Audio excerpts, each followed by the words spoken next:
No, well, music was totally different from the business side of things, because art was my other gift. Drawing. When I was at college, I used to do a lot of drawing.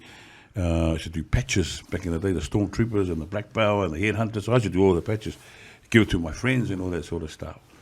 When I was in Eddie College in 1982, there was me and this guy named Akara Harua, a Kukana guy. So it was only me and him. Every art we've done, they put it on the foyer, for people to look. So, and then we done a little bit of screen printing, and this was with curtain made. The curtain, what do you call it, the lace. So we used to we create a box, we'll lay this, and then we'll cut, and then that's how we used to learn how to screen print. So screen printing I've always loved screen printing. And then as you do, I had to work. So all that stuff that I wanted to do screen printing, I had to put aside because I had to make the bucks, had to work and all that sort of stuff, put food on the table, etc. And then finally when I left my job, I thought, maybe this is a good time to do screen printing. So I went on, 95, I went on a screen printing course for 1 year, done a diploma in that. And while I was at the course, I made some customers, and then from there, I started to get a little machine, started to do some t-shirt printing, and then client after client after client. So I did that from 1995 to 2000 as part-time, having a full-time and part-time as well. Yeah. So it got to the stage where it was 8 hours a year, at your main job, 8 hours at home. The money was good, but I got to work one day and I went to sleep on the job. My boss came up and said, hey, you got to choose. You either choose me or you go do what you want to do. He said, come tomorrow and let me know. So, I came in, went to sleep, woke up, had a good think, I really had to go, what should I do? And I thought, I'll follow my passion. I'm gonna step out and do this, Because I already had clients, I already had clients because I was printing for a lot of people at the flea markets then, in that time. So went to my boss. Okay, I want to do my own thing. I didn't know. I thought he was going to get angry, but he said, okay, look, I know what he's trying to do. I've been there myself. When he started his business, he was the same, done the same thing. Yeah, and he said, look, I want you to go and pursue your what you want to do. Go and do your screen printing, and I'll help you. I went, oh. He said, you go find a place. So I found a place in Lincoln Road. It's not there anymore. There's a big construction thing going on, but across the road is Pack and Save, up on Lincoln Road there, yeah. So I found a place there, and then my boss said to me, okay, Eddie, here's $5,000. Yeah, here's $5,000 to buy some, you can pay me that later once you're established. So that gave me a good start. And then I started my business in 2000 from there, until about 2006, where I was told to move because the Bible College wanted to use it for something else. It was totally different from what it was before. And then I went over to Bruce Mac, and I was there 2006, 2007. That's when I met Roos, the rooster. Yeah, he was just across the road. I was just sitting there having a smoke, and he's driving his four-wheels. We were just going, hey, what's up? And then one day he came over after work. He came and sat there and said, bro, I'm rapping in this weekend. Can you make me a T-shirt? I said, oh, yeah. So I done him a T-shirt and went to his gig. And then we became sort of friends from there. And then one day I was printing, because I was doing the hours back then. And then he came with his box. The box of beer. He sat there, started drinking. I was like, this guy. And then, we started talking. And then I said, hey, come here, hop on that machine over there. So the man hopped on the machine. And he goes, oh, bro, it's all right if I have a few. And I said, yeah, go for it, man. So I just showed him what to do. And he started printing. And then it was like the next week, okay, you got some more work, come. And then the man just came in and we just started learning more printing. And now the man's working for a big company. And I said, wow, I came a long way, bro. Yeah. I don't know if he's still working for Stars Graphics because they moved over to the shore. Yeah. We see, we were talking about our company that we deliver to those guys. Oh, right. Graphics, yeah.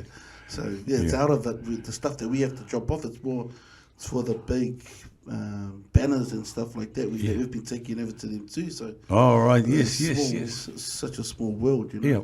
And then when I heard Linga here, and then I thought, wow, it's because I didn't know Linga was going out with my daughter, and Linga came over when I was in Brisbane to do some T-shirts for St. Paul's for the Polyfest.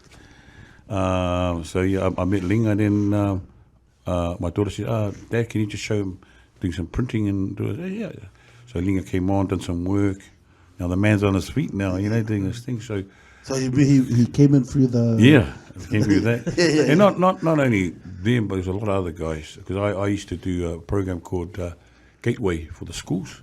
So if kids wanted to learn more about art or screen printing, the school will send them to me. And then they'll come, I'll give them a 2 weeks work experience. Yeah. I had a lot of students come through, from Massey to Waitak to Liston, Kelston. Yeah, we had a few guys come through. So I spent 2 weeks with them. But I don't know about the funding. I could have went for some funding back then. I didn't know. Yeah. I just got certificates of appreciation. Thank you for all of this stuff. And yeah, so it gave me satisfaction doing business because I knew I could help a lot of people with that. But the music scene was different altogether. It was the business was different. The music was different. But I still, when I used to work, man, I was just full blast old school. My kids growing up, they know all the old school stuff there is because they grew up with it. So I just used to play it all around the place. Yeah. So I had I done a video business. What else did I do? I done quite a few things back in my days. Not long terms, but here and there sort of thing. But T-shirts and graphics would be my main source of business and income.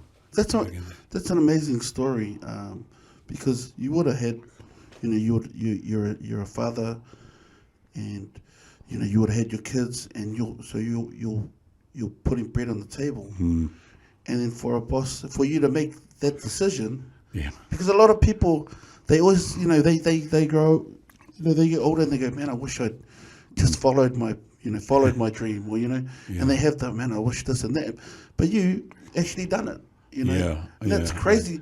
And the other thing is, you had a boss. Well, he must have been a friend because he invested in you because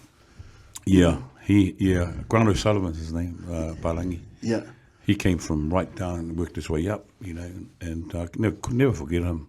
Very, very nice man. He actually, when he used to smoke, he used to come to us and tell us to keep an eye on his wife. His wife didn't like him smoking. And then 2004, he came up to my work. He said, "Hey, Ed, how's it going?" I said, "Oh, good." And he had a look. Oh, he was really proud. And then we had a good talk. He had a smoke. And then he left.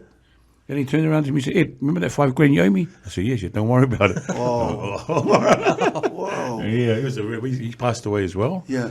Yeah, so so that's how I got the privilege of that. But unfortunately, in 2007, the business, because there were a few screen printers closing down, so I had the clients as well. Oh. It was the peak of the business. Money was coming in from everywhere. My kids would get sick of Burger King. There's no time to cook. Yeah. Well, what do you need? We'll go and back in those days, with barter card. Remember barter card? Yeah, done that. We used to spend all our barter card at Tony's Grill on Henderson. Yes. And so we had no cooking, no cooking. My wife didn't cook, I didn't cook, so like Burger King, whatever they wanted, because the money was there, the business was good, but we had to do the hours. We were printing at one stage, 8 people at the markets. Damn. Yeah, 8 stores. The main one was Fat Islanders back then. They were dominating the market. So, but I didn't. It was like, don't tell them I print for you, all right? Because it would have caused a bit of a conflict of interest. Conflict of interest. But we did do that, and in 2007, and unfortunately, my wife got crook. Yeah, she got crook, and took her to the doctor. She just was diagnosed with anemic blood problem. So the doctor said, "Okay, mate, this is it. You either find someone to look after your wife full time, or you look after your wife yourself." But that time was like, business was so good.